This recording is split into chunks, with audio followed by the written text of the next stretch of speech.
They didn't think we'd make it to double digits, ladies and gentlemen. Welcome to episode 10 of the SCW podcast. Woo! We're here. I'm John. I'm Dante. I think appropriate to just start off this podcast. Sorry, I'm weird with like this stuff. Yeah. From SCW to all the families and everyone affected. Rest in peace, Jay Briscoe.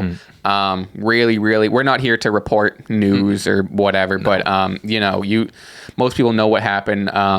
Yeah, awful situation. Mm-hmm. I mean, just the details about. We're not here to report everything. Just the details. It's awful. I mean, it's obviously me and you, like, we're not too familiar with the wrestling outside of like WWE, Sure. AEW. Like, we don't watch every match, but like, I think it speaks how popular and how beloved the Briscoes were. Like, to us, like, we always hear about them, and that just tells you how popular they were and how great they were. And like this past year, especially, I've heard more about them than I ever have because it just they were on the run of their lives. And it's stuff like this really is just like, it's weird to me, like, just to think about it. Like, him and his brother were champs. I think he was like in his late 30s, right? Like he was young, dude. Like, he's young. I mean, this is obviously reminiscent of when Brody Lee passed a few years ago as well. Just like, in your peak, when you're, almost, you're just having such a strong run and something like this happens. And I told you this before. I actually got to watching some of his matches. I watched the dog collar match with FTR.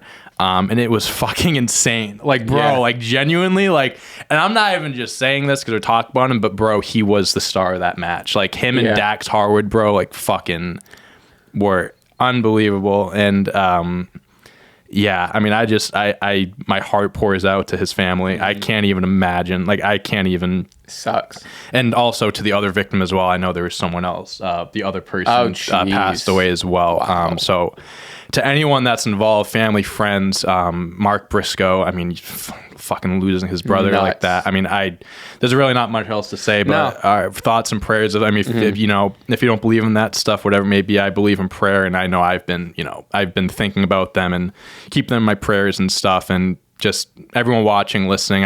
One thing I also want to say is just like, appreciate life. I know that's kind of a cliche thing, but it's just like things like that. Just really like, just make sure, remember that, like, literally at a blink of an eye, life can be taken away. So it's just appreciate every day. Tell the people you love them. Like, John, I love working with you doing this stuff. I genuinely do. Like, this is the highlight of my week. So it's like, just everyone be safe. Just, I don't know. Just just learn from, living life every day, appreciate it. And I think if there's any positives to take, I mean, obviously, you know what I mean, but if there's any positives to take out from this is, it gives the people like us some opportunity to, go back and watch and appreciate some Briscoe matches like you said you kind of did. And I definitely want to do the same thing, specifically the FTR Briscoe match. Like, that's something I really, really want to do now. My little Briscoe story, I have a funny little Briscoe story. This is years ago. It had to be anywhere between 2016 to 2018. Sure. I was at a Planet Fitness, and it's when I was first kind of really started going to the gym. And what I used to like to do is I'd go on Monday nights because like the treadmills have little TVs in them. Yeah. So you go on Monday night and you watch maybe a half hour on the treadmill. You watch half hour Monday Night Raw.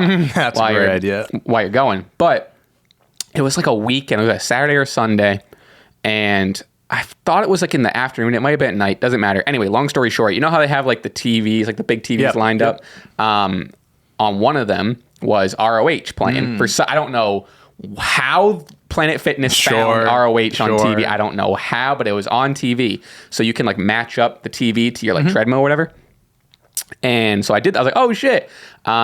And it was the Briscoes versus some random team on just like an episode of ROH. Maybe it was a rerun of a event. I don't know.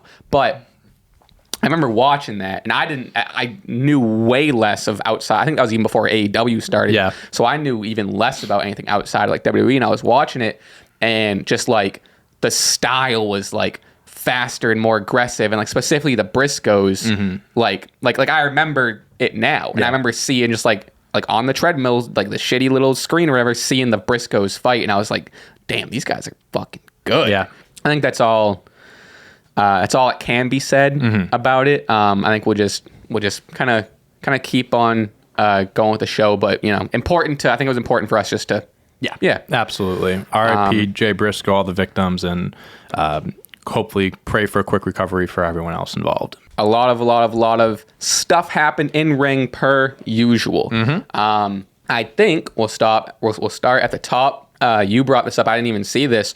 Roman Reigns is now officially the longest reigning champion in over 3 decades. Crazy. Is there like a specific number? It was I think 871 was the number that broke the record. So he's probably at like 872 now or something like that. Goodness He gracious. passed Gunther's reign when he was the NXT UK champ for 870 days. How come it's not like the first thing? I think it was on WrestleOps. Wait, I might have seen it. They put out a graphic celebrating for it. 871 plus 290. Doesn't matter. Anyway. 871's the universal reign. So like he's been universal champ, not like unified champ. Yeah. So he's been holding a major title for 871 days. Yeah. That's great. It doesn't seem that long. I wrote an article about this on ScotchPoints.com. You can check it out. Yes, check it out on there. It is baffling to me how like relevant and like he's been able to stay for 871 days to the point where fans aren't like turning against him. Like obviously fans are upset about the titles being unified and like they're not being 2 world champions, but that's a whole separate thing and that's going to change eventually. But just for modern day, you haven't like this is something that Hulk Hogan hasn't even fucking done before. This is something John Cena hasn't done. Hulk Hogan, Stone Cold, The Rock. We're literally in the midst of an historical run, and I'll be honest with you, there's no way they cut this off before 1,000 days. So that's only going to keep going. The fact that he's able to do this and B, because he is a part-timer, right? To be able to do that, because Brock Lesnar did this years ago and people hated it. He was barely showing up, defending the title every few months. People hated it. Why aren't people hating Roman Reigns? I mean, I was going to say it could have been, which, the point is kind of negated now with the Brock thing, but it might help that he is part-time and he doesn't get as much TV time. And I'm not a fan of it. Like I'm definitely in the camp of I want the world champion to like be a full-time worker and whatever. However, if you're going to hold the title and be the main guy for coming up on 900 days, I get maybe, we haven't seen Roman Reigns on TV in like a month or 2 weeks or whatever. And I think that plus the bloodline storyline, the interesting characters, I think that's what Brock was missing. Yep. Then everyone's like clamoring to see what he's going to say next. Like, as much as I hate to admit it, I think the rarity of seeing Roman or not seeing him every single day or, like, it's annoying. Like, I want to see him, but like it adds that mystique or adds to that whatever. Yeah, I actually like you almost took the words right out of my mouth because I agree with that. I think because we're seeing something that modern day fans aren't used to seeing. Like we've seen the Brock Lesnar reign, even CM Punk had it for over 365 days, but it's like the storyline is so compelling where he doesn't need to be on TV every week. He like the bloodline obviously is on TV. I think that's a help. That's a big huge help. Brock Lesnar didn't have that. He had Paul Heyman, and like if Brock Lesnar was in the whole cowboy gimmick, maybe, but like. Because if Reigns isn't on TV for 3 weeks, he has like the Usos and Sammy to carry stuff. Exactly. 100%. I think that's huge. But like you're right, because when he does show up, and I think I even mentioned it to you before on this podcast. Like he was on an episode of SmackDown. I'm like on my phone, or whatever. When he came on the screen, I like stopped what I was doing and I watched 100%. Because it's like you don't see him a lot. It's almost a rarity to see him on like just a normal like SmackDown or something like that. Never mind a pay-per-view. And also like if he's part-time now, he ain't going back to full-time. So it's like what we're seeing now is the most we're going to see Roman Reigns probably for the remainder of his career. Appreciate it. As of late, he's been at least like showing. I think he's been on a little stretch where we're at least seeing him weekly. Because I think we're getting the build up to the split. And like obviously Rumble, Mania, the big pay-per-views, like you need your top guy to build up these shows. But I agree. And plus like him being a rarity and like not showing up, that's old school. That's like San Martino. That's Hulk Hogan. Like that's the shit that we don't see. And that's why I think it's cool. Some people might not like it, but like, again, they're so used to seeing titles getting swapped every few months. They're not used to seeing something consistent. It does add a level of prestige, and like the negative of that is like it almost makes it seem untouchable, which I think is a pro because it's sick to see Roman Reigns untouchable. But the title is so high. We're like, like we're used to seeing like not mid card guys. You're used to seeing like titles get flip flopped around, not flip flopped around, but like like JBL would have it, and then Booker T would have it, and then John Cena would have it, and then you wouldn't see a super long reign. It was like maybe 4 or 5 months max, and you swap it. If whoever's gonna beat him though, this sets them up for the biggest fucking exactly. Woo. So it's like you can say what you want, like, oh, Roman Reigns hasn't been pinned in 3+ years too. That's fucking nuts. When he does lose. Like when he eventually loses, I would say when he loses the Universal Championship, because I think they're gonna do he has 2 matches at Mania. He's gonna lose one of the belts, so he's gonna lose eventually, get pinned. But when he loses that Universal Championship, first of all, who the fuck cared about the Universal Championship before Roman Reigns? Can I be on? Like seriously, I feel like the belt has been such a like bottom second tier to like the WWE Championship. Oh, I always saw it because they always presented it above. They presented it well, but I think Brock Lesnar in a way kind of not tainted it, but just it being off TV for as long as it was kind of. Then it was like you had little reigns here and there, but I think since Roman Reigns has held it, like I've never thought this highly of the. I think that's what I mean. The Universal belt has never been as prestigious as it is right now, and that's because of Roman Reigns. Yeah, I think it's gonna be crazy when. Not this WrestleMania, but you're like, next year at SummerSlam or this year at SummerSlam, whatever. They're just gonna, they're just gonna do Roman versus Brock, and then Brock's just gonna win. Oh, bro, listen. Maybe if Vince McMahon was in charge, I'd agree with you. Maybe. But yeah, no, I think that obviously with a build-up like this, there's an end game. So who are your? We've talked about this, but I honestly like who should dethrone him. Storyline, like Sammy would be cool. Right. I think it has to be Seth. So this is where, and this is like a good thing, and this is a good thing because like we don't know what they're gonna do. Right. I really, in my head, I am so just like, I really think that Cody Rhodes is gonna pin him for the WWE Championship. Oh, like Cody I too. just think that you're talking about things that make sense to story. Him coming back, doing it for his dad, the winning the big belt, like that, the return. Like I guess we'll see who wins the Rumble match. It all comes down to who wins the Rumble as well. I can't imagine that not happening. I really think that that's what they should do at least. But if that's not the case, I mean, storyline.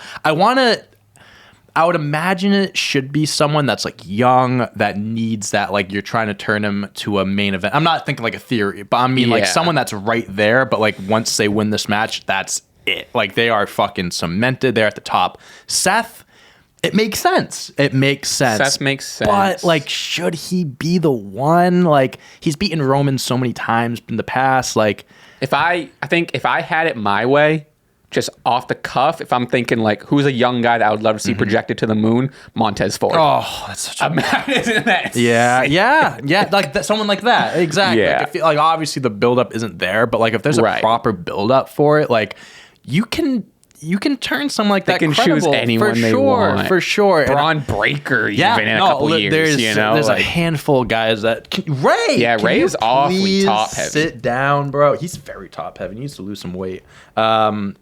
I'd have to think about. I don't know, man. I don't know if that's working out. I'll deal with him later. I'd have to think about that because like Cody and Seth at the top, I think makes most sense storyline. But I want it to be someone new. I want it to be someone different. Let's get some ages going here. Get some ages going. All right. I want to see how old Cody Rhodes is. I want to see how old Seth is. I think. Okay, I'm gonna say Cody Rhodes is 37.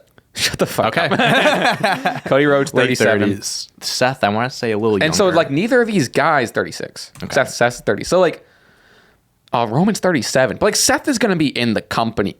The thing with wrestling is 36, 37 isn't old. You know how old Bobby Lashley is? He's... new game. Okay. Can John guess how old Bobby Lashley is? I'm going to say 44. Is he in his 50s? 46. Wrestling is very, like, if you protect yourself, your style of wrestling, you can go for a while. Seth might have another 10 years in him. It's true. At least. So I wouldn't worry about the whole, like, oh, he's too old to win it. But, yeah, I don't know. I want someone new. I think the Braun Breaker is a great pick, too. If they, build him up enough, because he's a beast. Like, they can build him up to the next big thing. I think the problem is they just don't have, like, who are the rising stars? I mean, a lot of people are saying, like, it should be Jey Uso that beats him. And the story's there. Story's there. And obviously Sammy. I mean, Sammy would be fucking awesome. I would love Sammy deserves to be a world champion. But there's just something there. Should he be the one? As much as like I think I've also been like I've been a huge advocate for Sammy to be the one, but like also zoomed out. I could see them not wanting to go from like very like surface level. I could see them not wanting to go from the look of Roman Reigns to the look of Sami Zayn. Just like a smaller guy, less muscular. Like Roman looks like a superhero, you know? And it's like out of a comic book or something like that. It's almost like he should do a Superman punch or something. So this is again going back to where I said we'll make the same joke. If Vince McMahon was in charge, he might still be. I'd agree with you, but Triple H is in charge. He doesn't really have that like. I would love it to be Kevin Owens. Why are you're taking the words right out? Because like Kevin Owens is another guy that he's been around, but like if he beats Roman, he's it. Like he is number one, and he's a Triple H guy too. He's already had the world title, so there's credibility there. Exactly. Like I can and be he there. He is like a guy that could be the number one guy. Like he has he has the capability to carry a company. I'll tell you what, I don't envy Triple H and all these guys because do you think he loses it at this WrestleMania? Yeah, he'll lose one of them. He'll lose one of them. Yeah. I don't think they should have two champions after Mania. The night one, night two, it makes perfect sense. I can't imagine they wouldn't do that, especially now. Like they're splitting up the tag title, or at least they're defending the tag title separately. Someone said this too. Elimination Chamber. He defends like the WWE Championship, and then like Rollins wins, and then you get Cody Seth at Mania or something like that. Elimination Chamber could be a cool place where you can split it too.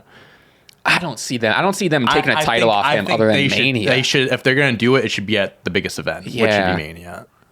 Wow. Listen, they have a lot to figure out here. Well, I think easy transition. Speaking of the Royal Rumble, Cody Rhodes announced that he is in the Royal Rumble match. Yeah. We'll get to announcements later, but I think the biggest takeaway online is people are like, he needs to enter number one. I think he does need to enter number one. That's that's like the type of guy he is. He's like an Iron Man. He's a workhorse. Just coming off the Hell in a Cell like pectoral match or whatever. It makes too much sense for him to. I think him and Rollins are gonna be 1 and 2, or he should be number 2. I think Rollins will come out first, and then lights go out. 100%. Wrestling has more than one royal family. Boom, comes out. That's gonna be sick. That's gonna be a pretty sick face off. I think that's what we're gonna get early, because next week is gonna be our Royal Rumble episode. Yes, early Rumble winner picks. It's Cody or The Rock. I think Seth has a shot. I think Seth is up there. I really do. My original when I had my whole fantasy thing. Or Sammy. What if Sammy wins the Rumble? He could. I could also see there being some shenanigans, not shenanigans, but some stuff with the bloodline where like Sammy accidentally eliminates like Jay or like fucks it up somehow. Yeah, I can see like members of the bloodline also being in the Rumble. Yeah, maybe Solo is going to be in there, Sammy, or something like that. And I can see something like that, like maybe Sammy accidentally haluva kicks Solo and he gets eliminated, like something like that could happen. Yeah, I think it's Cody or The Rock. I think it's I would want it to be Seth. Sammy's dope. I think just from what we've been hearing, obviously rumors are rumors, but just from what we're hearing and what it's looking like, it's going to be one of those two. Not to jump around, but staying on the same story. So with that said, do you think, because Raw 30 is coming up, and they're doing the Raw acknowledgement. Is XXX. Yeah, there's a lot. They had to have knew what they were doing, like the porn VHS tape and like all. Yeah, like come on. That's Triple H, right? He's the member of DX, for God's sakes. Come on. So with that said, do you think they're gonna? I guess my question is, do you think The Rock is going to make an appearance? If they're going with this, let's assume they're doing this Rock story, Rumble, Bloodline, whatever. Yeah. Would The Rock make his first appearance at Raw 30, or is it going to be other members of the family and then The Rock makes his first appearance at the Rumble? Right. I think it's going to go one of those two ways. Either the entire bloodline is there, they're all acknowledging Roman, and then someone's like, but we're missing someone. The Rock isn't there. And maybe like Roman like takes slight jabs at him, but The Rock doesn't show up. And he's like, The Rock isn't here. Can he acknowledge me? I don't think there's a shot in the world The Rock shows up. I don't think he's at Raw. I don't think so. So I think they're just going to build it up. Like Roman's going to talk shit about him, that, and it's like he knows where to find me. And then I think boom, that shows up this Monday. It's this Monday, right? Yes. Yep. I think that's going to be the biggest tell. If they mention The Rock or bring him up, it's happening. I think that'd be the big like even if because like I think even them announcing this whole bloodline thing is like it. I think this is confirmation that The Rock is coming back. Genuinely, But what's going to be the acknowledgement? Is that what do you think it's going to be? I think it's just going to be like Rikishi coming out and being like it's just being like I acknowledge as the tribal chief of this family. That's what I would imagine. So either The Rock does come out and they do the call out there, or it's just like I'm challenging you, and Roman's like, I hope fuck not. you. I hope they don't do it. I think that would kind of be a waste. I think but it's also like it's tough because like It'd be intense. It'd be an like intense The promo. Rock returning at the Rumble's dope, and I like seeing him win. Like that would be hyped. But like I really want Cody to win. I really do. Damn. And it's like again tough situation. There's ways for both. Like if Cody wins, The Rock can just be in the other main event. Like it's not like The Rock needs the Rumble to be in the thing. Because I'm thinking like Rock challenges Roman on Monday. Yeah. Let's say The Rock challenges Roman on Monday. Cody wins the Rumble. Now it turns into I'm facing Roman. No, I'm facing Roman. Hey guys, I have a solution. You get your shot at that belt. You get your shot at that belt. All done. Imagine paying for just like to go to a Raw and The Rock shows up. Like that'd be money well spent. This might be let's see how much tickets are for that Raw. New game. Let's see how much are the tickets for Raw is XXX? I don't even know where it is. I don't know. Good question. Raw XX Raw. Mostly just to see. That'd be cool because I remember when they did the 25th anniversary. It was at the old arena that they. Oh, it's in Philly. Wells Fargo. Philly crowd, bro. A Philly crowd with The Rock returning would be sick. Buy tickets. The last time he was in Philly, he got booed out when Roman won the Rumble that year. That was in Philly. Oh, is that what it was? Booed The Rock. Yeah. Find tickets. Fuck. That's a perfect place for him to return. Philly. Right. If nosebleeds are expensive, nosebleeds are $50. Fuck, so worth it. That might be Rock money. So worth it, bro. So worth it. Damn. Dang. Anyway. Yeah. So listen, I think whatever happens, it's gonna be hyped.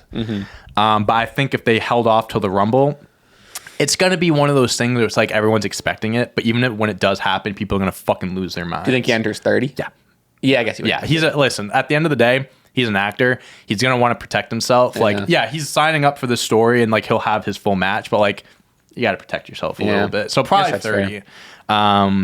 Yeah, like it's tough. Like I envy. Like I don't want to be in Triple H's position right now. Like this is a tough decision. And even to the point of like I think just as we're talking about, there's so many expectations of it being The Rock now. Where let's say that's not even on the table. Sure. Let's say Triple H is in the back being like, oh fuck, everyone thinks why is everyone thinking The Rock is showing up? Oh fuck, and it's like Dwayne said no. Yeah. Dwayne said no. Like they're gonna have to come back. You know what I mean? Maybe that could be a part of it. Maybe like that's part of the storyline. Part of the story where of, it's just like we tried to get him to come back, and he's like, I don't want it. He's too good for. He's in Hollywood. He's too good for it. Oh my god! And then Roman's like fucking like, oh, I knew you too as a part timer who's going to Hollywood. Yeah, he's for like, real, for real. Like he's not gonna be doing the same thing in a few years, dude. That's gonna be lit. I'm very excited for the ceremony. Whether The Rock comes out or not, must watch. Raw 30 is must watch. That segment alone is gonna be must watch. I'm gonna watch the show just for that. So yeah, I mean, whatever they do, I think it's going to be sick regardless. And I think whatever they decide to do will be the correct way of going. I trust this process. I think they've had, like Paul Heyman and Roman Reigns are very in tune with like the creative part of things. And like this, like they're a part of the story just as much as any of the other guys in the back writing it. When you've built this up for this long, you got to do things the right way. I wouldn't doubt if Heyman is having a hand in like the writing and stuff like that. I wouldn't doubt it. Yeah. So I think like from what we've seen the last 2.5 years, I trust that whatever they do, it'll be for the benefit of everyone involved. And I'm trying not to get my expectations up. What I hope, and like I told you, I deleted Twitter off my phone, yes, so maybe this will be a good thing. My least favorite shit is like scroll on Twitter and you see like wrestling news or whatever, and it's like there was one that happened recently, and it's like report Cody Rhodes is gonna face Carmelo Hayes as his first opponent or whatever, and it's I don't fucking want to know that. Even if that's the news, like I'm trying to watch it as a fan. I like knowing the contract stuff, and it's like so and so might sign with the AEW. Sure, but you want to be surprised too. How is that fun to report? If you're a wrestling fan and you're a wrestling, I get if you're a journalist, you're doing your job. Like, how is that fun to be like, hey, the report is that Roman Reigns is going to lose at WrestleMania, Right. and it's our official report. Anyway, have fun watching WrestleMania. That, it's like, what the fuck? I agree with that. I hate seeing that If ever shit. I see like an article or something where it's just like spoiler and what WWE plans to do with this or that, I'm not reading it. Why? CM Punk found at the same airport that AEW is happening tonight. You know what I mean? People reach for a lot of things that, where it's like CM Punk, like remember when he posted those on Instagram story of like him with like Mickey James, like old WWE pictures? People what does this mean? It's Festus was in the background. Is he coming back to face Luke Gallows? Like, no. Like, but people it's even look into it. I'm like even more fine with like the looking into it. I mean, there's one on here we'll get to. It's was very looked in, but it's more so just the fact of like, here's an official report of just a spoiler, and they're not claiming it's a spoiler because it's just like no, but we reported that Cody Rhodes is gonna face Carmelo Hayes. It's just a report. It's like, well, you just spoiled whatever the next like feel. Like, I don't know, why don't we just watch it? That. And I think like, I don't know. As a fan, you should want to like watch it and see what happens. Like, why do you want to be spoiled? That's like watching like a show or a movie and like the ending to it. Like, that's not fun. I think that's just like a part of us. Is like, I think everything we do is fan first. Sure. Like all this talk is from fans, which is why I can like sit here and be like, I don't like Bryan Danielson. Realistically, I think he's one of the most talented wrestlers ever. But like as a fan, for whatever reason, I just don't like that character, that wrestler. I think we do a good job at separating ourselves. Yeah. From being like people that report news. Like obviously I write articles about wrestling, but most of those articles are like opinionated or like just like news something. Like it's not a report. Point being is like, I'm going to be pissed if in like a couple weeks or whatever, I'm scrolling Twitter or whatever and I see report from who gives a shit wrestling news. The Rock signed a one-day contract, and it's like, fuck you. Yeah, it's like, I don't want to know that. You know? It's like you're ruining it for everyone else. I agree with that. I think this is kind of a good segue as well. Speaking of spoilers and stuff like that. So what do you think about WWE and how they announce Royal Rumble entrants before? Because I think right now there's 10 or 11 people announced for the men's, which is... Are there really? Yeah. Where they showed a graphic. It's like Seth, Bobby... Chad Gable, maybe Ray, now like a bunch of like smaller guys, just whatever. What do you feel about them announcing participants beforehand? Obviously, you want to hype up the match, but like Cody Rhodes, I think is the main reason why we're talking about this. I'm fine with it up to a point, and I think I tweeted like it was when Cody Rhodes was announced. I coincidentally because it made me think of it, but that was when I tweeted like, I do not want to see any more announcements for the Rumble. And people are like, oh, well, it's Cody Rhodes. It's supposed to be announced, which I get that. I'm not saying I'm fine with Cody Rhodes. That's part of the whole hyping up thing. He was on the poster for the Royal Rumble too. Would I have preferred to be surprised with Cody? 100%. But if they're going to be like, okay, we need to at least spoil one hype thing to hype up the thing. Cody, fine. But let the other 29 or whatever be a surprise. I agree. I think, can I be honest with you? I think that they told us Cody Rhodes is coming back because if they didn't, everyone knew he was coming back anyways, but I think they're saving the big surprise. Imagine if they're waiting for number 30. Like, I mean, like I think it seems like he's going to enter early, but like, hypothetically, let's say either Cody didn't enter the match yet. Yeah. It would have been a Rey Mysterio, Bryan Danielson situation or Daniel Bryan situation where like Cody would have deserved that big surprise, but all the expectations like, oh, there's one more spot left. It's going to be The Rock. And Cody's music hits. That's setting him up for failure. Sure, 100%. I think I agree with you. I think you're right. I think announcing him, he's in it. Yep. You don't know where. I hope they don't. I hope that's at least a surprise. Like, oh, he enters at 2. That's crazy. Yeah, like next week he goes, I'm entering number 1 or something like that. Just hold off on that. I think to the broader question, I think and announcing 5 to 10, fine. You build up some high, like Rey Mysterio is going to be in it. That's fun. Seth is going to be in it. It sucks when they start announcing like Chad Gable's going to be in it or whatever. Like, and no disrespect to lower tier guys. Yeah. It's just your position where you are now. Yeah. It's like you're announcing all these guys that have no shot of winning. Right. So it's like, I would have preferred to like be sitting on the couch and be like, oh, Chad Gable's in this. Yeah. Fun. And then that's at least still like, that's my favorite part of the Rumble. I think mostly everyone's favorite part. Who's next? Even if it's someone familiar. Because in that case, we have like, all right, here's the 15 guys that are coming in. It's like, all right, there's 5 guys left and 3 of these haven't come in yet. You know who the next, like 3 of the next 5 are going to be. Yeah. So I don't know. Ultimately, I don't like it. I get why they do it. Like, I'm not stupid. I get it's marketing. I get, whatever. Yeah. I hope this is where it ends. Okay, we have like 10 announced, so you can look forward to 10 people. Right. And you got the one big marquee, buy your tickets, Cody announcement. other than that, let's stop. You know, like I don't want to see in the next week being like Dolph Ziggler, Theory, all these people being like, I'm entering the Rumble. Yeah. It's like, oh, like okay, no, everyone knows they're not winning the like, damn match. I'm a sucker for like oh my God, Tatanka's in the Royal Rumble for some reason, you know? Yeah. And it's like, imagine Hornswoggle and Finlay makes a return, or even Finlay was in the Rumble. Rob Van Dam. It's Rob Van Dam. That is Rob Van Dam. Like Rob Van Dam coming back would be sick. Like those are cool surprises. I'm with you. I'm fine with it up to a certain point. Yeah. Like obviously, like the Seths, the Bobby Lashley's, they're going to be in the Rumble. Yeah. You know that. So it's like, okay, that's a given. But then you get to the point, would I have liked it if like they're doing these packages for Cody Rhodes, like building up his return? Mm-hmm.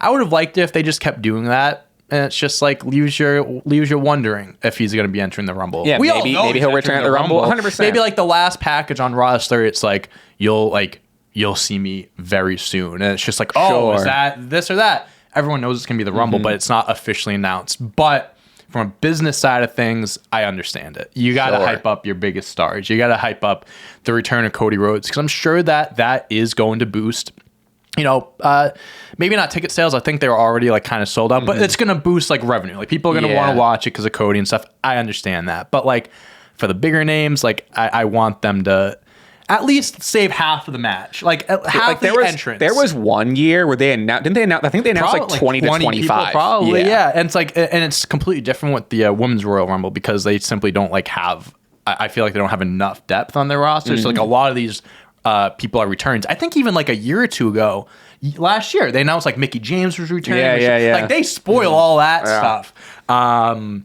So yeah, I really hope that they're done with it. They'll probably announce a few more on Friday, Monday Night Raw and stuff, but they need to keep the surprise levels like at a certain point. Yeah, like that's the best part of it. It is. Royal Rumble is one of those events where it's like, sure, like you want to know like who's going to be in and stuff, but you also want to be surprised. The whole point of the Royal Rumble is to be surprised. It's my favorite event. I think it's my favorite event. I think like WrestleMania obviously is the big event, but like as far as excitement and like thrill of like like one of your favorites returning or something, Royal Rumble is by far. In college, bro, me and my friends would like do drinking games and stuff. Like we'd pick someone going in, every elimination, every entrance, like you drink. It's like it's fun, like that stuff. And we'll I don't know, maybe someday we'll do that. But I mean. The whole surprise aspect is supposed to be a part of the allure of the Royal Rumble. Right. And when they take it away, it's kind of like, what are we doing? Yeah. No, I agree. I don't know what else. We have one more piece of news before we can start getting into like what happened on the individual shows. Not even a piece of news, more of just like it's just another conversation about like these like, I don't know. I don't want to start a war with journalists. I feel like maybe that's what we're accidentally doing, but hey, I'm a journalism major, so I have a right. I can do it. We started, so we have a curse on this podcast, and I'm sure something will come out tomorrow or later today. Probably. That like breaking news happens, like Roman Reigns lost his championship at a house show. It's always breaking news that happens about like a day or a couple hours after we publish the episode. So last week we published the episode. And everyone was being like, the curse is real. Oh, my God. And it's like, what happened? And there were reports that Tony Khan was interested in buying the WWE.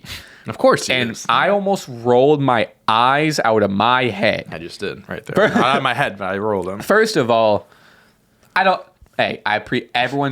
the curse. The curse is funny. It's a funny bit. Whatever. It's true though. We are cursed. It is true. I don't know if this news stacks up to like. It's not when we rank all the curse things. This is towards the bottom, but we'll accept my 2 cents with it is it's. I said this to you before the show. All it probably was like Tony loves slapping his big old Jaguar cock on the table, you know? Jaguar cock. Shout out the Jaguars. I want them to win the Super Bowl. That would be sick. Shout out Trevor Lawrence.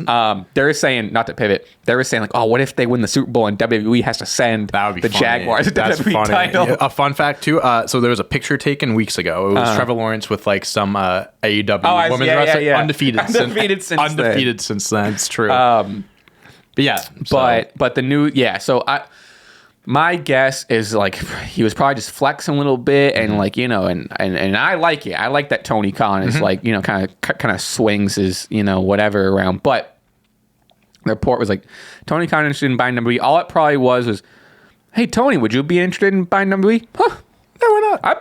I'd be interested in acquiring it. And then everyone was like fucking just like typed an article about like WWE, AEW gonna buy WWE, Tony Khan gonna get WWE, firing Triple H. And what are you fucking crazy? Yeah, I get it. You need your clicks. I get it. But that's the least. That's not news. It's not gonna happen. It ain't happening. Let me tell you something. Vince McMahon's in charge of this sale. I don't even think it's a discussion of if it's happening or not. It's not even a story. No, that's the it's thing. not. It's a fantasy. It's a fantasy. A guy just said a sentence that was like, sure, maybe I'd buy it. That's reporting nowadays. That's journalism. That's journalism, Sick baby. journalism. Listen, Vince McMahon. I also wouldn't like that. But go on. We say what we want about Vince McMahon, about who he is as a person, blah, blah, blah. But as a businessman, you can't help but respect what he's done for the business and how much money he's been able to generate throughout his life. Made some money. There is no fucking way in hell, no chance in hell. Nice. He sells to his quote-unquote competition. There's always a thing like, are they real competition, whatever. It's competition. He ain't selling to a company that is beneath him. You say what you want about AEW. I'm not saying like beneath them as far as like talent, stuff like that, but as far as a business perspective, WWE is a juggernaut. AEW is nowhere near the level as WWE when it comes to television deals, income, like Wall Street, WWE is a fucking juggernaut business. They're going to sell for nearly $10 billion. It's going to go for a lot of money. Tony Khan might have enough money for that stuff, and you're right. Like, he probably said, oh yeah, I'd buy it and stuff like that. Even if he offered Vince McMahon like more than anyone else, I don't think that he would even allow someone else I don't think so that either. To run the company. And I've been hearing things like, oh, like Tony Khan might let Vince McMahon have some say and thing, blah, blah, blah, blah, blah.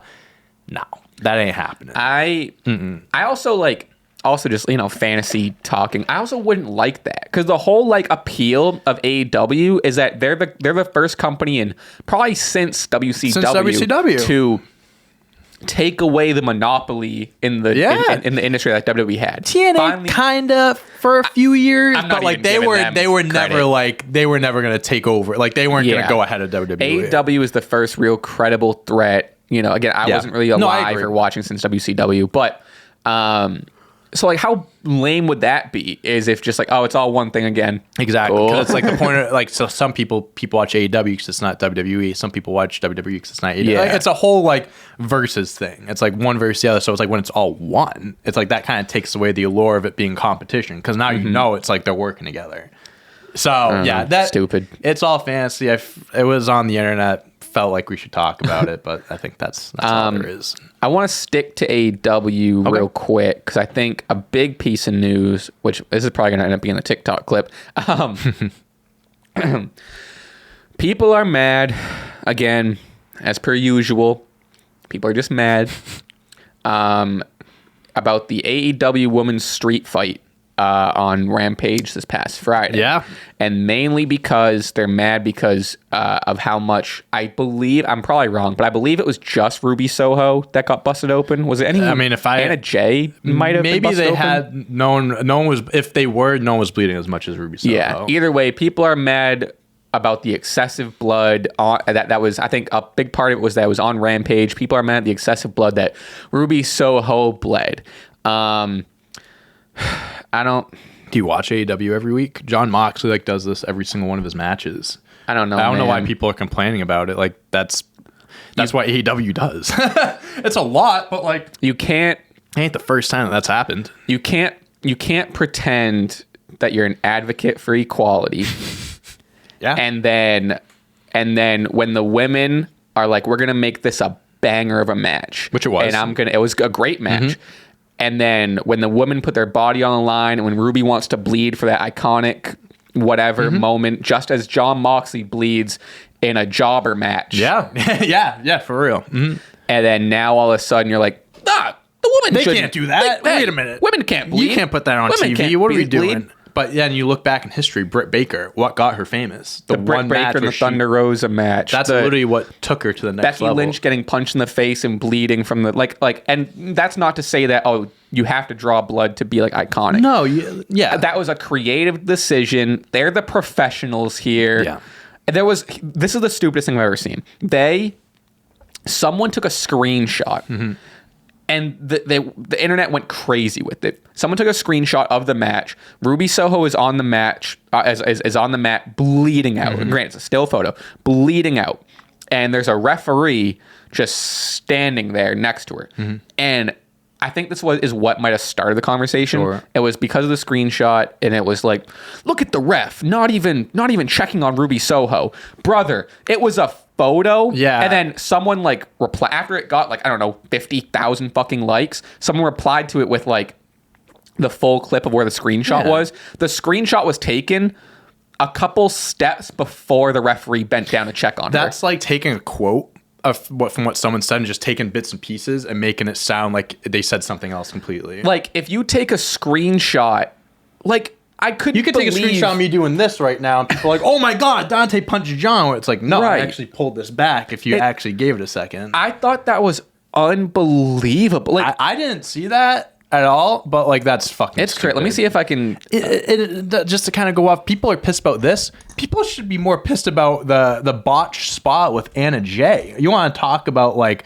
dangerous and like being unprotected and stuff like that? Anna Jay got fucking like destroyed on that move. Like I'm not blaming anyone for like, you know, you should have been positioned, whatever. But like I think people should have been more like not outraged, but upset over a botched spot like that than there being blood on TV like there is every single week on AEW television. Like I don't get it. I don't get it. Yeah, Ruby Soho of AEW has been criticized for doing a blade job. I mean, what do you mean? This fucking happens every week. Yeah, she's bleeding a lot, but that ain't like the most blood we've ever seen. Yeah, fuck, and she's fucking Ruby Soho. Look at this picture of Eddie Kingston right next to her. Eddie did like one of the most like gruesome blade jobs, like with that iconic photo of him. Like I don't know, I can't find John Cena against JBL. I remember that. Oh my God, he was bleeding like a fucking animal. I don't know, man. I don't know. Ruby Soho's dope. She can pull that shit off. She's like she's hardcore. She's like my favorite right now. I think she's great. I saw your tweet saying that she needs to be champ. I really hope she gets a chance.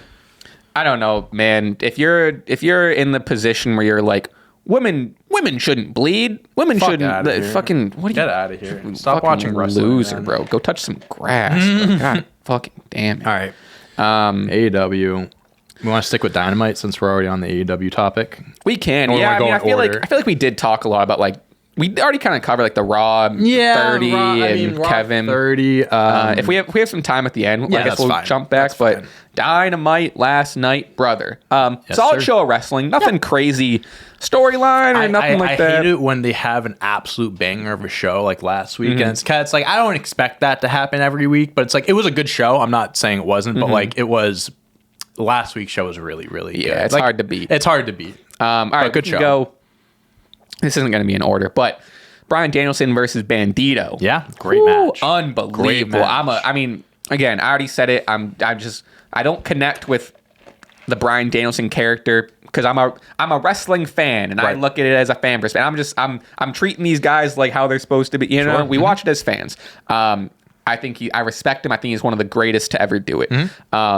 Him and Bandito, brother. Bandito's great. Bandito is the future, bro. I love Bandito. Yeah, the last two opponents Danielson has had. Takeshita. Oh, Takeshita. People were butchering Takeshita and Bandito. Yeah, they have bright futures. Oh my God, bro. I think I saw something on tour. People were like, it was this whole nother discussion. It was like how Tony Khan like signs all these guys and like doesn't do anything with them. And like Bandito was one of them. How like he had a huge match. He gave him a contract. Like WWE was interested, and then Tony Khan signed him. Doesn't show up.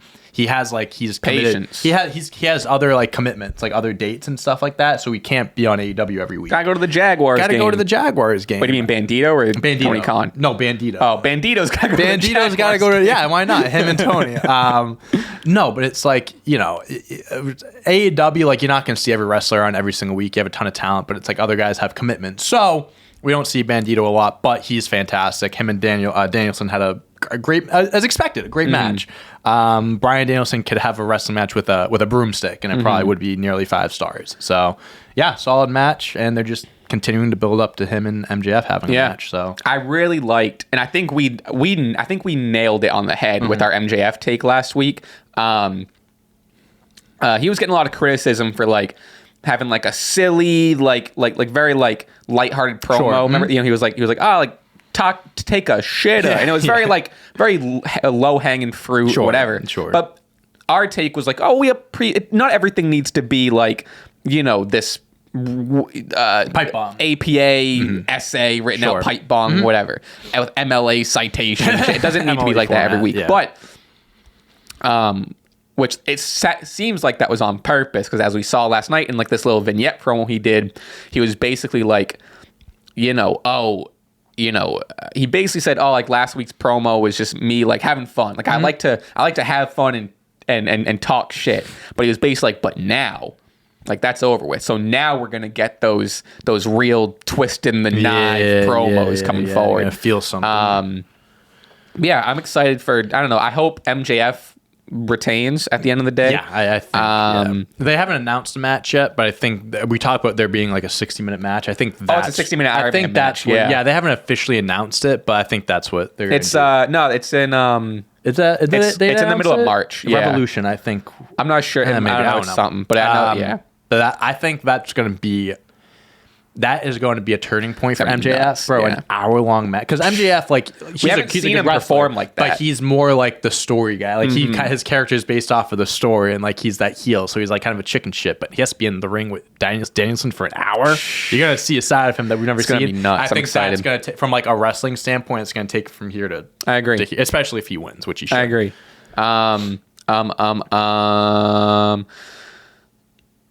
Orange Cassidy defeats Jay Lethal to defend the All-Atlantic title. I saw your tweet about this. Yeah, so this is what I want to talk about. And I think this is a fair criticism. And we're not, we're AEW fans, but we're not. We are. If there's criticism to be had, we're not going to, we're fans at the end of the day. We say it how we see it. We're fans. We're here to give criticism to everyone. And I think this is probably the most valid criticism I see of AEW is that they're not the greatest of building feuds and storylines across the board. Sure. Main title picture, great. They got it on lock.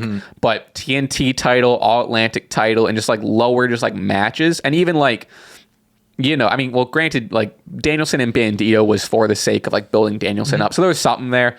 But like a lot of these great matches it seems like it's just like a fantasy booking, which is great. Cool, believe me, I love it. I want some context behind it. Right. And I know, like, I don't know. And it's also like the Jay Lethal, Jeff Jarrett thing is kind of a story. I think it's care. Bad. I don't care. But like they need to, and this is even with Darby too.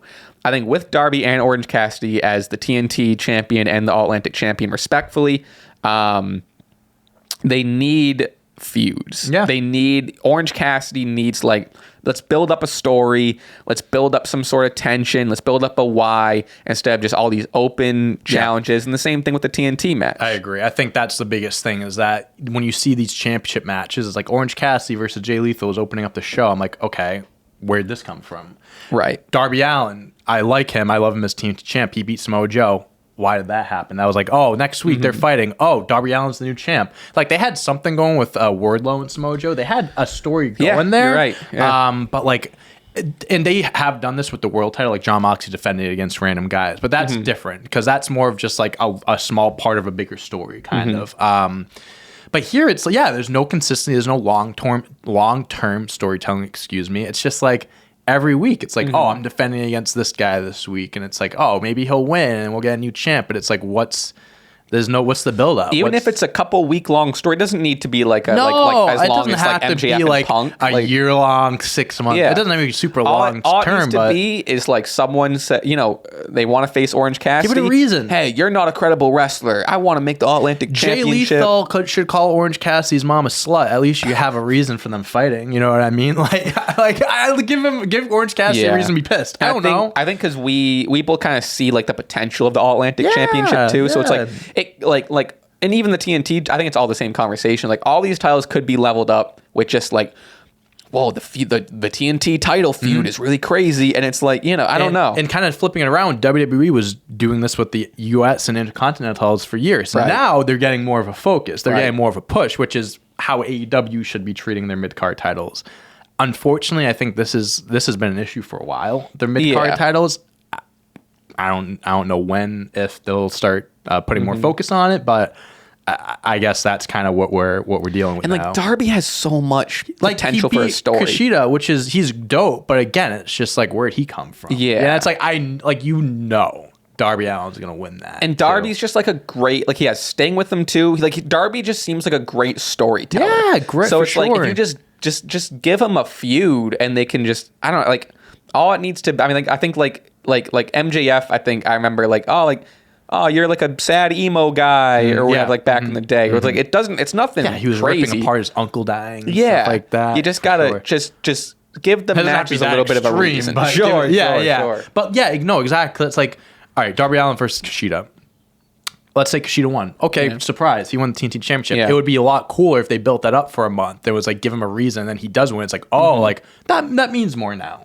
And at least like, you know, not to say they're not, it's for the most part, unless it's like the main title picture doesn't seem like it's anything crazy, at least with like, I know you want to talk about the Jericho Appreciation Society, so to transition into that, you know, they're doing the Action Andretti is kind of still a story, and like Jericho's annoyed by him, and now they're going to do like, is it Ricky Starks? Who is it? Jake Hager last night. Yeah, okay, so it's going to be like, it's going to be Ricky Starks is going to team with Action Andretti against and then it's going to be Jericho versus Sammy. But if Garcia wins his match on Friday, then Garcia takes the place. So that's a Sammy and Garcia story, and then that's Jericho and this new young guy Action Andretti. So at least there's like, I'm not saying it's like great, but at least there's like something to follow. Yeah. But I'm curious. You said you want to talk Jericho Appreciation Society. I'm curious what your take is here. So you made good points there. Like they're doing some more storyline stuff. They're doing the whole in the Jericho Society Garcia Sammy thing. I hate Jericho Appreciation Society. I think the whole idea is stupid. I think the name is stupid. I think it's kind of like. Is my apartment on fire? No. I think I'm about to have a hot take, so they're bringing the fire trucks here. I love Chris Jericho. I fucking love Chris Jericho. Yeah. I think he's great. I think Sammy's a great wrestler. I think Daniel Garcia is a great wrestler. I think a lot of these guys in this group are being held back. I think Daniel Garcia is stuck in a role that he shouldn't be in. Months ago, we were talking about him being the next Randy Orton, and now he's wearing bright gold jackets doing dance moves, dance numbers and stuff. The Garcia thing is weird. The whole idea of it, sports entertainers, I get that. And I think that idea is cool, but you have a group where you're filled with wrestlers. Jake Hager is an undefeated MMA fighter. Daniel Garcia is a pure class wrestler. Sammy Garcia, you can make an argument. He's a sports entertainer. He has that aspect, but he's also a fucking phenomenal wrestler. Yeah, I think Sammy's talented. But he's a good mix of both. Yeah, Garcia is more of a wrestler. Jake Hager is more. The whole Jake Hager thing is like, I like this hat. They had when he came out to the ring, it was like Jake with his hat. I like that. I thought that's so funny. It's kind of. I don't know if he should be in the comedic role. But like for what it's worth, for what it is, it's cool. Maybe that should be like a Sammy thing or something. Like I think Jake should be like the big bodyguard, the big muscle, and he's talking about I like this. You know what I mean? Like I don't know. I haven't been a fan. I like the Inner Circle. I like the whole, those types of groups. I just think the name's stupid. I think there's too many people in there too. There's just an absurd amount. I don't and never gave a shit about Matt Menard and I don't like that. They were 2.0 in NXT or something like that. Never gave a shit. I don't like them. I like the Matt Menard's kind like he's like his whole thing is like, oh, he's like a coked up 80s wrestler. To that extent, when he gets on a mic, he's like kind of funny sometimes. Yeah, they have good promo work. I'll give that. Other than that, I like don't give a shit. I don't know. They haven't sold me. I just don't think they've. I don't know. I agree with you in parts. I think there's a lot they haven't done with it. At this point, it seems like they just like have it and they're just like, oh fuck, we don't know what to do with it now. Because they're doing something now, Ricky, and like you were saying. So at least they're doing something now. I feel like they were just there. Because for a while they were doing the Blackpool Combat Club stuff. So at least there was a reason to do like we're sports entertainers versus wrestlers. But no, I agree. Like I think it works for Jericho. I think the best part of Jericho Appreciation Society and the person it benefits most is Jericho. For sure, yeah. Because like I like the name. I like the idea of it of like he's this god. He's this god, he's this legend, and he also knows it. And like I think Jericho is entertaining in like I want to use a Keith Lee quote, but like his whole like bask in my glory-esque whatever. I think that's funny, but it doesn't seem to be benefiting anyone else but him anymore. And I think the group was set up to build up these other guys. And like you said with Garcia, like he was on a run, and then all of a sudden it just got dropped. Yeah. Like, I think. I mean, yes, you can give or take with them. I like the idea behind it. I like the whole sports entertainers thing. I guess when it started, I hated it. I definitely like it a lot more than I did, but I could get behind. It needs a retooling. If they give a good direction, I can get behind it. This goes with what we were saying with the whole mid card. If they give them a solid direction, give them a reason, a proper feud, that'll give me a reason to care. I would like it to be a little more, if they kind of lean back to like an inner circle type of seriousness. I think I'd like it again, there's so many people in that group, bro. If it was like him, Garcia, Sammy, and like Jake, solid for it. I think you could work. And then the Anna Jay is in there now. I hate Ty Conti. She's so annoying. I loved her before she got married to Sammy. The second she got married, agree with that. Second she got married, and like so even on social media, it's just so annoying. The two of them are just wicked annoying. They're very PDA. They don't hold back of like what they put out there. Like they're very like on screen they start like making out and shit. I'm just like, which I guess maybe that's the character. Like they're like that like obnoxious like touchy high school couple. Which like I get it, but like that popular couple in high school. Yeah, but like Ty Mello, this I think of the entire group, this is holding Ty Mello back the most. Like a year ago, before she like was doing this like popular girl from high school character or whatever, she was like having runs. Yeah, she was up like a streak. I think she had some I think she may have fought for the TBS championship. I think she may have. I always liked her, like leaving because she was in WWE. She always had that. Oh yeah, she was like an NXT. She always kind of had that like black belt, like like taijutsu, like that type of wrestling style, which I'm a fan of. I do like that type of wrestling. So WWE didn't really give her the proper like tools, like development time. And AEW came around, and you can tell she was getting better and better and better. And again, this group, like Garcia should be doing more. Ty Mello should be doing more. Jake Hager, I think, could be. Jake Hager's been AEW since the very beginning. I feel like all he's been is Chris Jericho's bodyguard. He hasn't done anything. Yeah, like they had the Stampede matches. They've had the Blood and Guts. He's been a part of those. He's just been a guy that's there. Why should I care about him? Because he has a hat now? It's like, make it make sense. That's all I care about. Just make it make sense. Well, speaking of groups, how about the Blackpool Combat Club? That's like not even a thing anymore. Which I get, like, it's so tough. Regal leaving was pretty much like, it was like that was a solid part of the foundation. He was like he didn't start with them either. So I don't know. Or did he start with them? No, he did start with them. He did start with them. Yeah, because Moxley and Danielson fought and then he came out. But either way, where has Real Yuta been? Danielson's doing his own thing with MJF. Now Moxley is Yuta and Claudio are fighting on Rampage. Oh. But that's what I'm saying. That's what I mean. That's like, cool. But that's not important to me. That's what I mean. Yeah. I don't know. AEW and like Danielson comes out like his gear still has BCC on it. Danielson never repped BCC.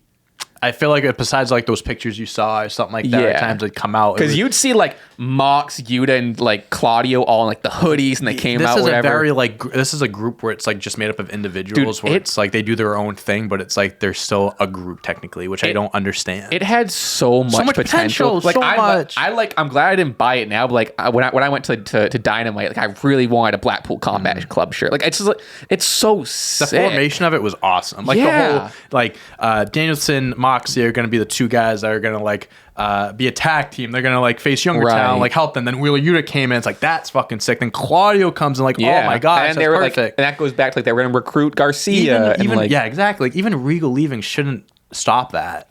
You know what I mean? Like, if anything, it should be a little more fuel to the fire. Like, well, now we're carrying this on for now Regal. There's a target on MJF's back or something. Like, I don't know. And I think even like I'll be interested to see if it even gets brought, because Regal's got to get brought up in the MJF Danielson promos. Sure. Yeah. You'd imagine. So it's like, I wonder if Blackpool's gonna you would think Blackpool Combat Club would also be supporting their boy. Like, oh, you're in a world title match. Yeah. So you think there'd be a lot of that. I don't know. I think I wouldn't be surprised if it just dissolves. This goes back to everything we were saying. I think Tony Khan just has so much talent and all this where he's like, you just don't know what to do with it. I think that's the main reason why there's so many factions, is to get people airtime. Sure. And just like, that's why Jericho Appreciation Side, because if Jericho Appreciation Side wasn't a thing, we wouldn't see whatever their names we wouldn't see Sammy, we wouldn't see Jake, we wouldn't see 2.0, we wouldn't see Ty Mello, We'd only see Jericho.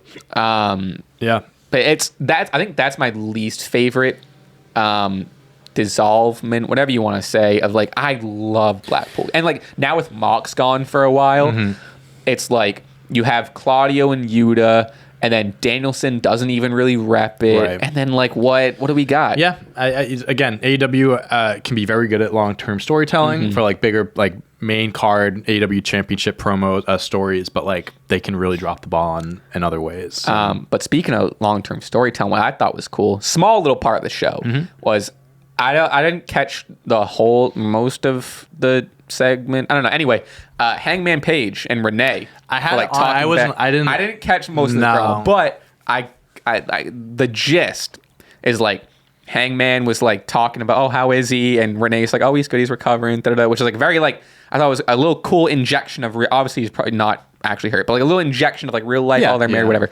And then there was something where like people start going crazy on Twitter, like Renee said like, oh, you're an elite wrestler. So then there was like, oh, the elite. Is Hangman going to start going to the elite? Is Renee going to have anything to do with this? Or is there going to be some Mox and Renee stuff? And there was like right at the end of the promo, Hangman was like, hey, when you see him, tell him, nah, forget it. Like, what was Hangman going to say? What message was Hangman going to say to Mox through Renee? But then he thought twice of it. Was he going to say like, tell him I'm going to kick his ass, or tell him I love him, or what was he going to say? Yeah. That's a good feud. That's a good feud for both of them. So there's some stuff happening there. I think it's very cool when like Moxie's like in a story with someone and like his opponent has to interview with Renee. Oh yeah. Like MJF. I think that's very like it's like it's a small thing, but like that could be a bigger piece in the story kind of. And I like that they don't ignore it. No, I mean, it's like the thing with AEW that I think does a really good job, and WWE's gotten better with this because I think now that Triple H is in charge, they're very in tune with reality and like things that go on in the real world. Like they'll like mention that stuff. Like like with the trios match, it was like last time there was a game 7, it was blah blah blah. Like they're very in tune with other stuff. WWE, for the most part, tends to act like they're in their own world. Kind of, they kind of like block out things like that. Sure. And a few times they have, like they blurred the lines a few times. I'm not saying they never have, but AEW does a really good job at that. And yeah, I'm interested to see what they do next. I'm interested in the story. I love Hangman. I love Moxley. I think it's going to be good no matter what. So last thing I need to talk about. I mean, there's other WWE stuff. I mean, if there's anything else we want to hit, but last thing that's really on my docket. Top Flight defeated the Young Bucks last night. Shocker, huh? I don't love that. I mean, I think it's kind of bad booking since they won the championships last week. That's like the biggest defense, which I don't know, it's kind of bullshit, I think, because it's been a week. Yep. And I don't know, like the biggest defense is like, oh, they're selling they're selling the injuries and how tired they are. I didn't see that. From the 7 match. I get it, but at the same time, like they're the champs now. And Top Flight, like that's not like they're like brand new. Like they've been around, but maybe controversial. Top Flight is my favorite tag team, and I think the best tag team that I don't give a shit about. They're very talented, and they're very young. I don't give a shit. Dante Martin, I think, is amazing. His partner is also, because Dante, his partner is also, I think they're super, super talented. I don't give a shit about Top Flight. I loved your tweet. It was like, they're not gonna be on the ground at all. They're gonna be like, there's gonna be more time spent there. I thought that was funny. And I've always loved like the high flyers, whatever. Like again, like I want to preface this. I'm kind of just hyperbolizing for the sake of joking, but ultimately, like I was like, I get it. The Young Bucks put over. Young Bucks love putting over younger talent. I guess, but like they just won the trios titles. You could have built that up to being like maybe they did some promo work this week and they challenged them next week and they upset it. It's kind of again with I don't think Top Flight losing would have been bad. Top Flight losing wouldn't have buried. I mean, the Bucks are the champs. Like, especially after like the high flying performance or whatever. Like the top Flight would have still been like, hi Sophie. Hey, what's up, Soph? I agree. It's like this is like with the whole TNT Atlantic stuff. It's like if you build it up more, like that upset would have meant more. Like it's a cool shocker. But what is this going to mean for Top Flight? I'll bet you nothing. Maybe they go after the Acclaimed. Is there another person in there that they could like do a trios? Like, is there another person, group member? Because why would they beat the Bucks if it's so there is one? Yeah. So why would they beat the Bucks? Fox? Yeah, AR Fox. If they're not going to be in a trios title like picture, you know? What I mean? I don't know. I mean, granted, I would rather them than the Guns face the Acclaimed. Sure. Like the Guns, the Guns I give a less a shit about. Yeah, at least Billy Gunn's in there, so it makes sense. You know what I mean? Guns. Billy Gunn has been underrated. Awesome. Amazing. And even when he like got in the ring that like one time, he looks fucking great. He's great. He looks fantastic. Mm-hmm. He can still go. But yeah, other than that, I thought that was a little weird. I get people's points, but I thought it was. There's a time and a place. The Young Bucks. It's the Young Bucks. They just won the championships. Even if they sneak out one against Top Flight, I think the champ should have won. I agree. Hey, what are you gonna do? All right, let's get to WWE. We'll briefly go over some of these. Right. I mean, it's nothing really. What do you want to? We got Kevin, Sammy. Got some Bray Wyatt stuff. Yeah, we can just talk about Kevin and Sammy real quick. So they had their match at the end of SmackDown. Ended in a no decision because the Usos got involved. Blah blah blah. They destroyed Kevin Owens, put him through the table and stuff. And like you mentioned before, it seemed to be Sammy was kind of torn over like he doesn't want to do this to Kevin, but he's with the bloodline. We're just getting more and more seeds of an eventual. I thought this was great. Yeah, I thought it was fantastic. I thought everything about it's just a whole nother seed planted. It's just whether it's he turns on them, him and Kevin turn on them, they turn on Sammy, whatever it may be, we're just getting closer and closer. Did you see the photo of like it's after they put him through the table and the bloodline's all posing and there's a photo of Kevin Owens dead on the ground, but he's holding on to Sammy's boot. Yeah, it's just little things. When that happens, dude, it's gonna be crazy. It's gonna be awesome. Whatever they do. Yeah, no, I thought everything about that. I mean, like it wasn't one of Kevin and Sammy's classics. That's not what it's meant to be, though. But it's more just to continue the story, then put on a 5-star match. Yeah. Bray Wyatt had a promo, kind of throwing it back to like who he was. Like the Eater of Worlds was sitting on the rocket chair, saying like, "I'm him. I'm Uncle Howdy." Just kind of reminding people of how evil he is and like who he really is. And that's the side of Bray Wyatt that I'm speaking for myself, I want to see more of.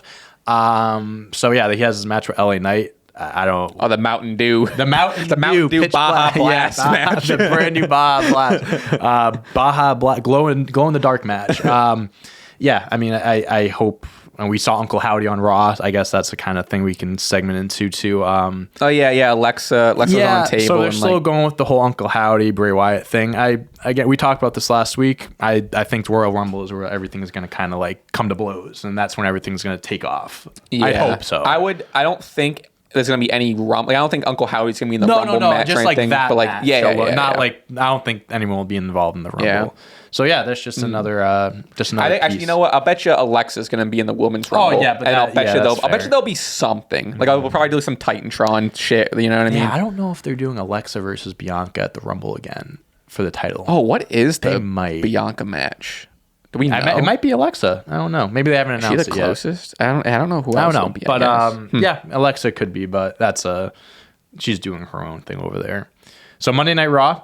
We'll just talk about these other things. Sure. Dom Mysterio. We have written down here. Dom Mysterio is funny. I love it. I think it's so good. I think it's so this good. This little side. Finally, the kid got something. Yeah, I think this is perfect for him. He's like that chicken shit heel. He just like has those corny lines like you wouldn't have survived where I was in the pen and stuff. Where it's like still playing off the whole teardrop on his eye. Was in prison. Like it's hilarious. Really, really funny. It's really great. I love what he's doing with the Judgment Day.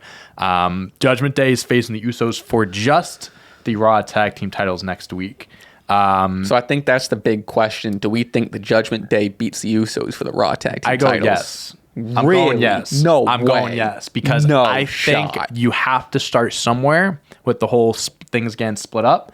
Usos, I think, are going to have their titles split first before Roman splits. But what do you think? You think they're losing them clean? I think that there'll definitely be like a Sammy. Something happens with Sammy. There's a mix-up somewhere, and like Jay or Jimmy gets rolled up, or something like that happens. It'll be a screwy finish. Raw's gonna be a show. I think Raw's third is gonna be a much must-see show. Because I think like the Usos, like they're the longest-reigning champs. That's for SmackDown. So like they'll still have that reign. So they'll still keep that going with the SmackDown titles. So lose the Raw titles. They don't need both of them. And I think you kind of need a refresher. And I think the Judgment Day, like, you're building them up now. Keep it going. Do you think it's Finn and Priest in the match? I think that's what it should be. Because it was going to be Finn versus Edge. They were hyping it up, but there hasn't been no announcement there. So I'm assuming it's going to be Finn versus Finn and Damian.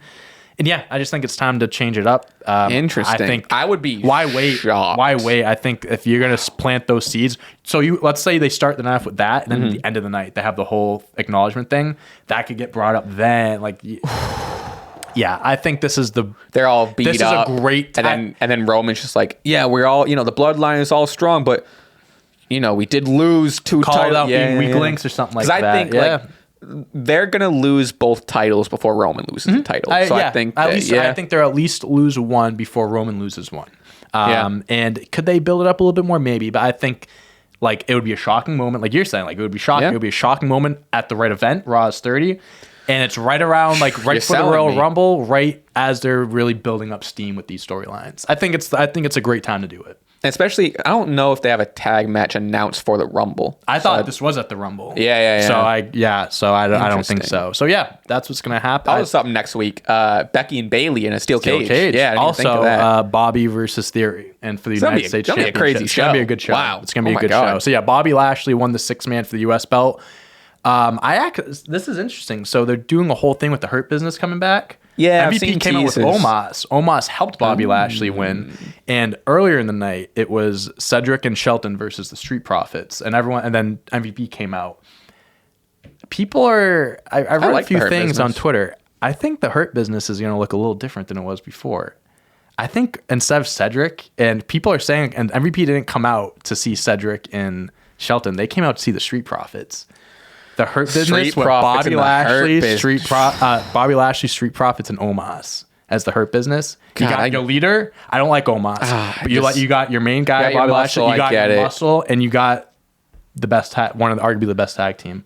And if they need a feud to get to Mania, Usos, Bloodline versus Hurt Business. Hey, and maybe they add Omos so it can be like a legit 4v4. It can be like Roman Usos solo versus Bobby, Street Profits, Omos type of thing. It would make more sense if they have that matchup. Raw, I think this Raw is either going to be one of the best in a while, or it's going to be fumbled and be awful. One of the, I think it's going to be the first though. Yeah. I think they're hyping it up to be a great show. So yeah, that's what we're looking forward to. Well, keep your eye out for Raw 30. I think we're going to see a lot of progression with storylines. I think big pod episode coming out next week. Episode next week. Yeah, we'll have our predictions and everything. So yeah, that's unless you have anything to add, I think that's about wrestling, it. That's about it for me. That's definitely wrestling. We got some quizzes to film. Yes, we do. Sophie's in the house. Sophie's in the house. Well, yeah, that's it for me. Once again, R.I.P. Jay Briscoe. R.I.P. Jay Briscoe. And that's it. You can follow us now on Twitter and Instagram at Stache Club W. Yes, sir. We're posting some stuff there. A lot of it is just, make sure you're in the know of announcements and stuff happening, and all that stuff. Is some big announcements within the next, I would say, week, and then within the next, coming while. It's just stuff coming out and stuff that you want to make sure you are aware of, so you can watch or get. I don't know. You can follow me at Raspy Taylor on Twitter, Instagram, Spotify, YouTube. You can follow me on Twitter, Dante on Deck, and Dante Toro or Dante Toro 11 everywhere else. I think that's it. Looking forward to next week's show. We made it to 10. So usually 10 has been the 10's. We want to talk about a curse. We want to talk about a curse. 10's a curse episode number. So if we can make it to 11, we're looking good. I think we can make it to 20. If we get to 11, we can make it to 20. Yeah, not bad. But we appreciate you guys for all the support. Like we always do mention. Subscribe. Listen to the podcast, all streaming platforms. If you decide you want to do audio only, that's available too. Everywhere else. We never mentioned that. Never, but it's an option. It's an option. Put on notification bells so as soon as these videos come out, you can watch. Be a part of the premiere when we do our quiz videos. Be a part of the community, the chat. We love you guys. We thank you for all the support. Rest in peace, Jay Briscoe. John. One for the road. One for the road. Peace out.